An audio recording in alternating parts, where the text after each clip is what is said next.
What? It's Friday night. I'm not going out. I'm in my dressing gown. Taking it easy. I'm having a beer. And I thought now would be a good time to make a safety rope. Why do I need a safety rope, you might ask? Well, I live in a flat. My flat is X meters above the ground. There's no fire escape, so I thought, I need a safety rope. And I also live above hairdressers. Just a bit of a fire risk. Front of the property, not so bad, there's a flat roof. Back of the property, nothing, it's just a sheer drop. I'm 51 years old, if I jump out of there, I'm going to be breaking bones left, right and centre. Not saying I've got osteoporosis, but hey, I'm a risk. Especially if you knew what I'd done with some of my life. So I got this rope today from B&Q and a big hook, and I thought I'm going to have a go at making a rope ladder. It's quite a thick rope. I could probably grip onto that and let my way down. There's another important point I need to mention.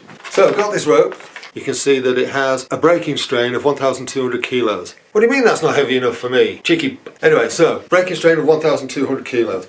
I know that I could probably hold this firmly in my hands. I do enough calisthenics. However, if I'm panicking, I might need something to stop my hands from slipping if I'm hot, sweaty, that kind of stuff. So what I figured I'd do is I figured I'd put some knots and create a knotted rope ladder. Now as you can see, I've already put the hook on. I'm quite happy to show you how I did that. Basically it's a fisherman's knot, but a double fisherman's knot where you loop it round twice. The only difference is I've looped it round 3 times.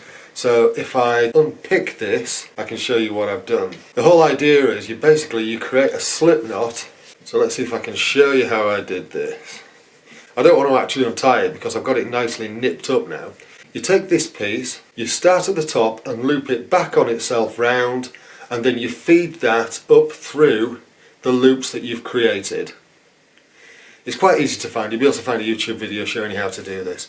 And then all you do is you pull it tight and that locks it into place. That isn't going anywhere. If I was to put all my body weight on that, that wouldn't go anywhere. Now, what kind of knot am I going to create in here so that my hands will have something to hang on to? I figured I'd use figure-of-8 knots because they're slightly bigger. I could obviously just use the old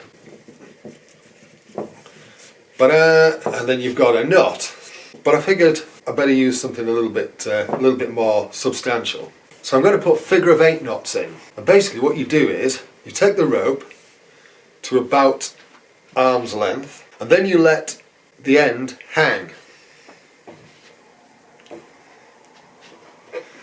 Then you take a big loop, you feed the hanging end around the back, and you see that around the back, and then you take the end and feed it through the loop you created.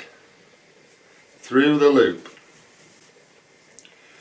And then you pull it, and you should have, I'll show that against my dressing gown, you should have a figure-of-8 knot. If it looks anything but a figure-of-8, then you've done it wrong.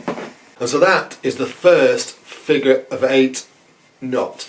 And as you can see, it's a bit more substantial than just a simple half a granny knot, so I don't know what they call them anymore these days.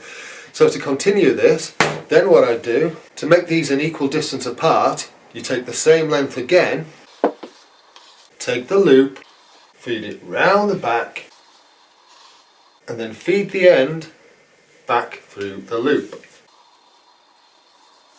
And you end up with another figure-of-8.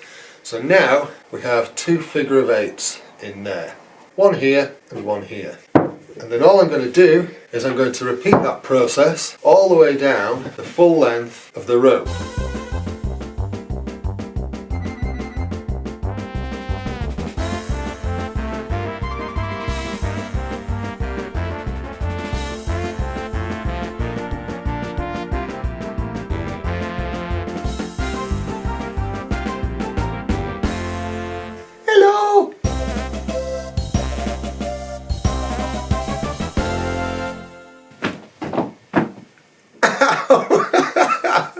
You're not supposed to smack yourself in the face.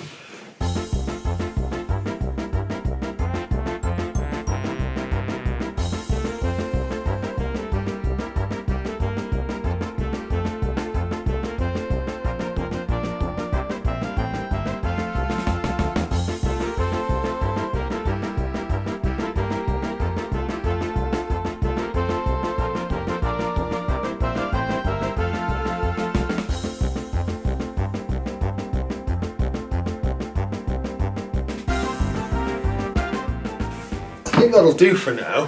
Hook 1, 2, 3, 4, 5, 6, 7, 8. And there's still a good few metres of the rope left. But I've done roughly half of it. And I think that'll be enough. So, I actually have a pull-up bar here. So why don't we test it? This might not end well.